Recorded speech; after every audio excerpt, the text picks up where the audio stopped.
Bueno, en primer lugar, muchísimas gracias a la asociación un año más por esta invitación. Para mí es un placer estar con vosotros, seguir aprendiendo de la enfermedad, porque siempre aprendo cada año con lo que aportáis los usuarios, con lo que aportan el resto de profesionales. Entonces, bueno, reitero mi agradecimiento a la asociación y bueno, y animaros a que sigáis haciendo esta jornada, a ver si el año que viene, como dice Juan Antonio, pueden ser presenciales para que podamos dar un achuchón si la situación lo permite y hacer los talleres con niños. Así que bueno, voy a comenzar mi presentación, voy a compartirla ahora mismo. Me decís si no la veis, ¿vale? Estoy en ello.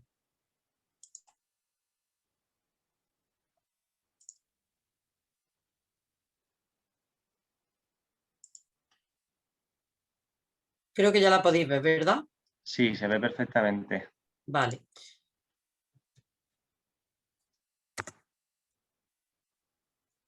Pues nada, yo me voy a silenciar y te dejo Que me ha ido cualquier un cosa. momentín, que se me ha ido la presentación, no sé por qué. Estoy en el final. Estoy en el final. Ya estamos. Ahora creo que sí. ¿Se ve o no se ve? Yo es que veo la pantalla negra. Ahora, ¿la veis? Estupendo. Sí, Vale. sí. Bueno, pues vamos a comenzar un poco, como siempre me gusta, a hablar de lo que significa la terapia ocupacional, porque es la gran desconocida con el tratamiento con hemofilia. Entonces, la terapia ocupacional siempre se define como el uso terapéutico de las actividades de autocuidado, trabajo y juego para incrementar la función independiente. Eso es fundamental en terapia ocupacional. Y sobre todo lo que se intenta es, a través de las actividades, con un objetivo dirigido y marcado, pues prevenir la discapacidad y el desarrollo de la enfermedad. Siempre desde terapia ocupacional se va a intentar adaptar las tareas o el ambiente para lograr la máxima independencia y mejorar la calidad de vida de los usuarios. Esa es una definición de la OTAN que no se ha desactualizado aún. Y bueno, sí que es verdad que es importante tener en cuenta desde terapia ocupacional la filosofía que tiene con los pacientes con hemofilia. En este caso, dado que los síntomas que se producen son físicos a consecuencia de los hemartros y demás, es importante pues prevenir y mantener la salud, que no empeoren las articulaciones, la función musculoesquelética, restaurar, por ejemplo, el movimiento cuando hay algún problema y sobre todo valorar las respuestas comportamentales y la significación profunda que pueden tener. Todo esto se hace siempre a través de la actividad con fin terapéutico. Si las actividades tienen fines terapéuticos, se va a conseguir esa mayor independencia y esa reinserción del individuo pues, en su actividad del día a día, tanto a nivel físico como psicológico, a nivel laboral, que esté en su entorno de trabajo, que lleve una vida normal. ¿Qué tiene en cuenta el terapeuta ocupacional en hemofilia? Una intervención de terapia ocupacional va a tener en cuenta factores como la edad, el nivel de la patología, el perfil profesional incluso para el tema de la ergonomía, las posturas y también los intereses lúdicos. Las actividades tienen que ser significativas. Se van a analizar también las rutinas, los roles. ¿Por qué? Porque es muy importante no poner actividades por poner, sino poner actividades que realmente la persona necesita o son significativas para esa persona.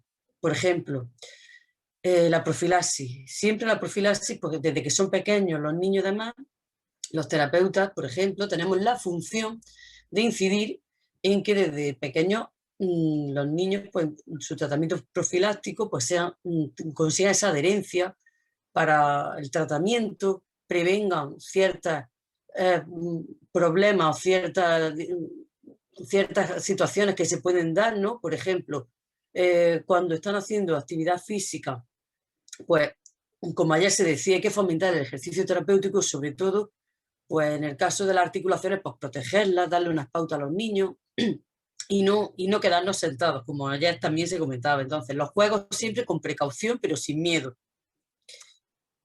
Muy importante valorar, por tanto, los componentes de ejecución y la área de desempeño ocupacional, tanto desde un punto de vista muy general como muy específico.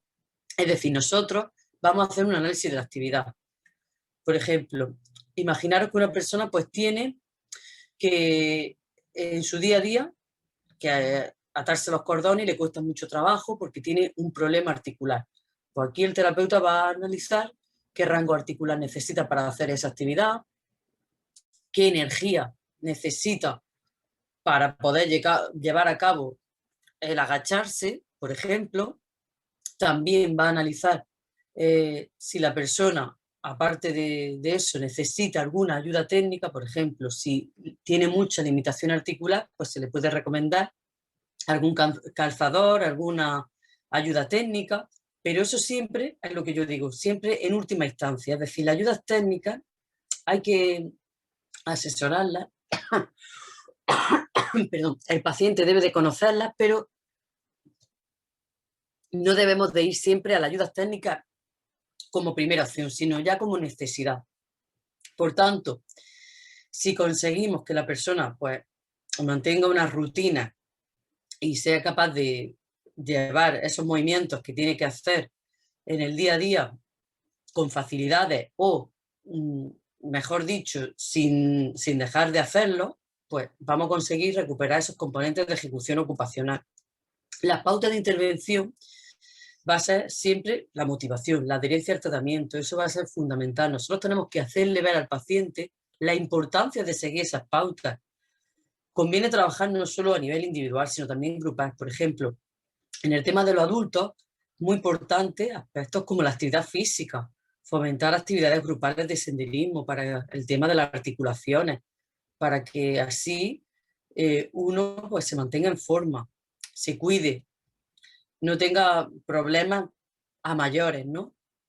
Un plan de intervención pues debe trabajar distintas áreas de ocupación, ¿no? Por ejemplo, el área de hábitos de ocupación terapéutica, que ahí estaría pues más enfocada a lo que es la profilaxis, a lo que es el autocuidado, al cuidarnos cuando tenemos alguna herida. El área de trabajo sensorial y física, que viene ya a ser cuando, por ejemplo, tenemos que estar pues haciendo estiramientos, cuidando las articulaciones, y el área de socialización, que es lo que básicamente se hace desde la asociación, que vosotros salís, compartís actividades, veis no solamente a los compañeros de la asociación, sino también tenéis vuestras amistades fuera de la asociación. De eso se trata, ¿no? De seguir teniendo ese equilibrio entre las distintas áreas, como ahora después comentaré. Es cierto que la intervención con hemofilia, el modelo es biomecanicista y es médico, porque el principal problema es siempre pues, a nivel de las articulaciones, con todo lo que conlleva. Entonces, por tanto, es necesario hacer esa exploración física, ver el rango articular cómo está, cómo se encuentra el paciente físicamente, si por ejemplo le cuesta trabajo subir escaleras, si la marcha, el patrón de la marcha lo tiene demasiado alterado o hay días que no puede caminar lo suficiente. También se va a hacer esa valoración funcional pues, para conocer las alteraciones de la función, es decir, cómo están los tejidos, cómo se encuentra cada vez que hay un hemartro la articulación, la inflamación. Y dentro de las pautas que vamos a tener en cuenta también va a ser el tratar a la persona siempre desde una perspectiva holística, es decir, desde terapia ocupacional, modelo de ocupación humana, que es el que utilizamos fundamentalmente los terapeutas, además de otros modelos, pero este es el que principalmente define nuestra profesión, se va a hacer siempre un análisis de la persona desde una perspectiva holística, es decir, nosotros no podemos tener en cuenta solamente cómo está físicamente, tenemos que tener en cuenta cómo está la persona psicológicamente, cómo esas actividades que les planteamos interfieren en su día a día, si las actividades son significativas para las personas, si la actividad la hace la persona acompañada, la hace sola. Entonces siempre va a ser importante no perder esa perspectiva holística del ser humano.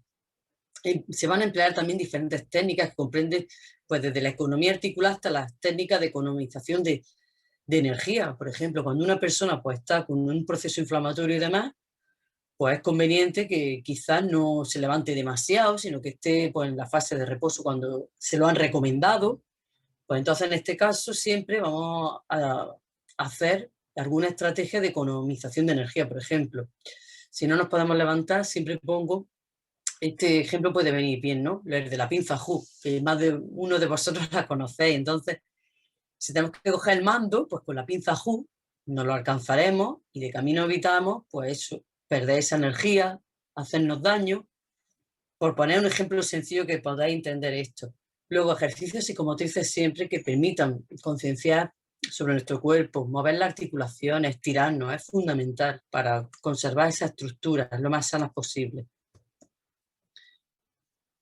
Más pautas de intervención en hemofilia. Siempre es recomendable también hacer técnicas de relajación. Hay una técnica que es muy fácil, que es la de Jacobson, que consiste en tensar y relajar los músculos. Y en procesos dolorosos puede ser muy recomendable, ya que en 5 minutos es una técnica que si se pone en marcha puede tener beneficios, porque consiste en tensar y relajar de las diferentes partes del cuerpo. Se empieza primero por las piernas y se va subiendo hasta la cabeza. Y la podemos hacer solos. No necesitamos a alguien que nos dirija para hacer la técnica. A lo mejor al principio, para tener ese hábito, es conveniente pues hacerla en grupo con gente, pero si nosotros somos lo suficientemente autónomos, podemos hacerlo solos incluso. El entrenamiento autógeno de Schur también. Todas estas técnicas van a ayudar siempre a afrontar los procesos dolorosos, como comentaba. Y sobre todo es muy importante trabajar la ergonomía. ¿Cómo nos sentamos? Todos, siempre nos sentamos fatal. Las posturas siempre que más duelen son las que más tenemos que realizar. Muchas veces estamos encorvados y nos duele estar derechos. Pues esa es la postura buena, la que nos duele. Aquí va a ser muy importante siempre trabajar esa alineación articular para que no se resientan la estructura y sobre todo asesorar en ayudas técnicas como comentaba antes, como es necesario, ¿no? Es necesario siempre cuando el paciente ya llega a un punto en el que lo necesita. Yo os digo, no me gusta abusar de las ayudas técnicas, pero sí quiero que las conozcáis. Como decía, la técnica de Jacobson es una técnica que emplea la respiración diafragmática abdominal y que empieza pues desde las piernas, una posición sentada, también hay quien la hace tumbado y subimos hasta la cara. Entonces vamos tensando, relajando, apretando, cerrando los puños con fuerza, soltamos, por ejemplo en el caso de los brazos, y en las piernas igual tensándolas, relajándolas. Y es una técnica que, como comento, puede ser muy efectiva.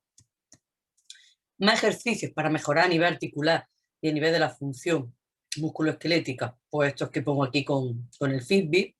Siempre es importante que estos ejercicios los hagáis de manera controlada, con un profesional que os vaya guiando, para que no os lesionéis, porque a veces lo que uno hace por uno mismo no está bien dirigido, o a lo mejor la respiración no se está respirando diafragmáticamente y te puede hacer daño en un momento dado. Entonces siempre es importante que estos ejercicios los hagáis con supervisión de un profesional.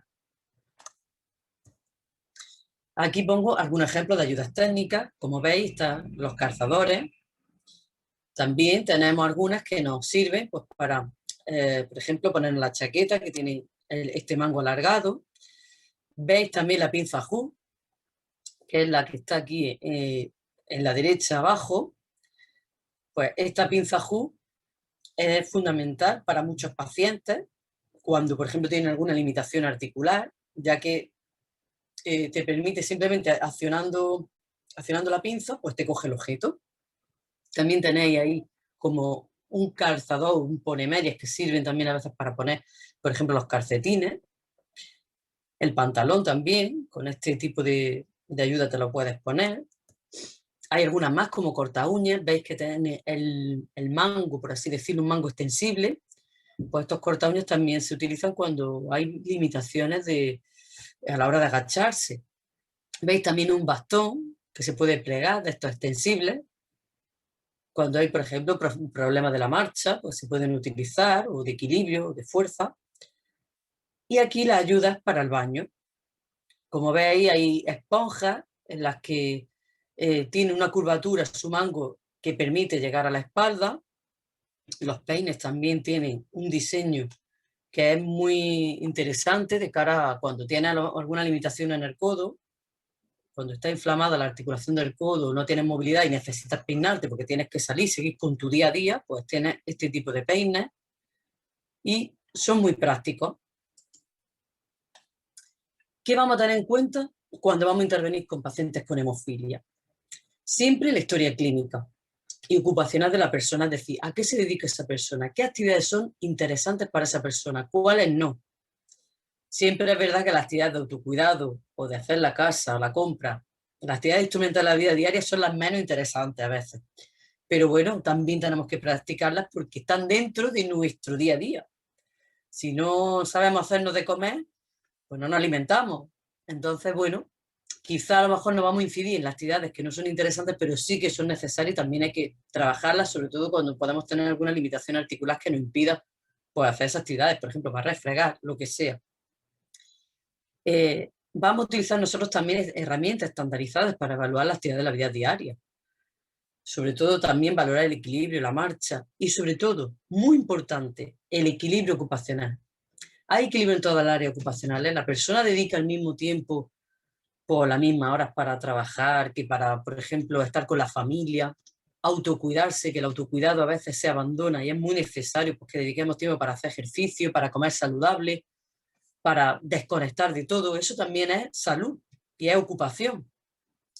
Por tanto, vamos a indagar en esas actividades que son significativas para las personas y vamos a intentar, sobre todo desde terapia ocupacional con adultos, trabajar los hábitos en cuanto a autocuidado, como decía, de alimentación, de actividad física, mientras que con los niños los objetivos van a ser distintos, aunque también se van a trabajar estos objetivos de autocuidado y de alimentación y demás, sí que es verdad que siempre se va a hacer desde un componente lúdico y no es lo mismo trabajar desde el juego con un niño que desde una manera como trabajaríamos con un adulto. Entonces, aunque a veces trabajemos mismos componentes o mismas actividades, ¿no? Tienen que tener un enfoque totalmente distinto. Con los niños todo es más a través del juego, pero también se debe de hacer, porque, por ejemplo, la higiene dental es fundamental pues, para evitar hemorragias y sobre todo para cuidar que la persona pues, tenga problemas bucodentales que luego a la larga puede derivar en otras complicaciones. Entonces, muy importante trabajar rutinas de autocuidado desde pequeños. Se puede hacer pues mediante el juego y como comentaba, siempre pues con un objetivo basado en lo que es la experiencia también real de personas con hemofilia, hablando con los padres, con la familia, con el entorno más cercano. Es importante también en la escuela que sepan qué hacer ante una hemorragia. Entonces, familiarizar a esos niños con las jeringas, con las vendas, pintándolas. Todos los años hacemos los talleres y eso es lo que me gustaba, ¿no? Quizás el ver cómo los niños pues interiorizan, aunque muchos ya conocen la enfermedad de primera mano, pero a través del juego siempre se trabajan conceptos abstractos y cuestiones que, que son difíciles de tratar en un entorno muy normal, sin juego. Y sobre todo, pues, lo que comentaba también antes, tener esas necesidades en cuenta de la persona, ¿no? De el medio que le rodea, qué barreras tiene arquitectónicas en su casa, qué le impide a lo mejor, pues, llevar ciertas actividades en su día a día. Se trata por una mala planificación de la persona, se trata porque la persona no tiene los recursos. Eso va a ser importante también tenerlo en cuenta. Y sobre todo también los factores personales que puedan representar una sobrecarga psicológica. Estos factores son importantes tenerlo en cuenta porque la parte psicológica es algo que a veces se olvida, pero tiene también su peso, porque un problema físico a veces también deriva en algo ya mental. Si tenemos, por ejemplo, incapacidad para movernos o para llevar la vida independiente que antes llevábamos, todo eso luego nos va a repercutir psicológicamente en el estado de ánimo, en querer tener no querer, mejor dicho, hacer ciertas actividades que antes hacíamos, cuidarnos menos. Entonces va a ser muy importante trabajar la parte psicológica con los psicólogos y muy importante trabajar siempre desde un equipo multidisciplinar y transdisciplinar, es decir, conocer todos los profesionales, lo que hacen otros profesionales y aportar nuestro grano de arena. Desde terapia ocupacional siempre la relación terapéutica va a ser muy importante, igual que con el resto de profesionales, ¿no? Nosotros tenemos que conseguir esa alianza terapéutica para que el paciente pues, realice las actividades, siga el plan de intervención que diseñemos con él, siempre consensuado. ¿Por qué? Porque si no consensuamos el objetivo ni tampoco le hacemos ver los beneficios que va a conseguir si sigue ciertas pautas, el paciente pues, no va a ver mejoría o no va a haber nada, no se va a motivar a hacerlo. Entonces va a ser muy importante eso siempre, que nosotros le digamos los beneficios que puede conseguir. ¿Y cómo? Con pequeñas metas. No se trata de en un día cambiar la vida del paciente, ¿no? A lo mejor pequeñas rutinas, instalarlas pues en 10 minutos diarios, 20 minutos diarios, y a las 3 semanas se va haciendo ese hábito. Se trata de poco a poco y sobre todo también que la persona ponga de su parte. Siempre confidencialidad. La privacidad y la fidelidad son muy importantes. Si nosotros tenemos usuarios que nos dicen ciertos aspectos privados o no privados de la enfermedad, nosotros tenemos que ser discretos. Vamos también a tener ese consentimiento informado cuando vayamos a hacer un estudio o cuando queramos realizar alguna actividad de divulgación de la enfermedad. Importante esa colaboración transdisciplinar que comentaba y sobre todo la actualización profesional, como también decía al inicio, ¿no? Que todos los años se aprende mucho viniendo a estas jornadas y escuchando a los profesionales porque nos vamos reciclando y vamos viendo qué avances hay, también vamos conociendo en otros ámbitos cómo trabajan y eso también nos ayuda a nosotros a diseñar intervenciones que sean efectivas y ver qué podemos aportar nuevo a lo que ya se tiene. Muy importante garantizar ese vínculo y esa relación terapéutica. Ya como conclusión es decir siempre que vamos a tener en cuenta esas condiciones globales y particulares del tratamiento dialogadas y consensuadas con la persona, así como las modificaciones que vayan surgiendo. No siempre las actividades se van a hacer sin modificaciones. Siempre van a surgir inconvenientes. Habrá semanas en las que un objetivo no se haya cumplido y se tenga que volver a repetir y no hay problema. Lo importante es que la persona pues vaya mejorando, vaya siendo cada vez más autónoma, independiente, le vayamos ayudando en su día a día, a que reduzca pues, procesos dolorosos, a que se cuide. Vamos a tener también que trabajar con la persona con hemofilia y el grupo, como hemos dicho antes, y sin olvidar ese entorno. ¿Qué entorno tiene la persona? ¿Con quién se relaciona más? ¿Qué personas le pueden ayudar pues, a cuidarse más, a que la enfermedad no sea una limitación en su día a día? Y esa intervención grupal, sobre todo, tiene que respetar el principio de autonomía. No todas las personas van a tener la misma condición física. Entonces, tendremos que ser también nosotros responsables y tener en cuenta eso y hacerle ver a la persona que tiene unas limitaciones como yo puedo tener otras y como cualquier persona puede tener. No todos estamos igual físicamente. Entonces, eso va a ser fundamental. Evitar las comparaciones en el mal sentido. Al revés, nos tenemos que comparar para mejorar, pero no para empeorar. Y quería acabar con esto, con esta frase, ¿no? Los obstáculos muchas veces los tenemos, pero los límites los ponemos nosotros. Por lo demás, muchas gracias, agradezco vuestra atención y quedo a vuestra disposición para cualquier pregunta que queráis hacerme. Pues muchísimas gracias, Mari.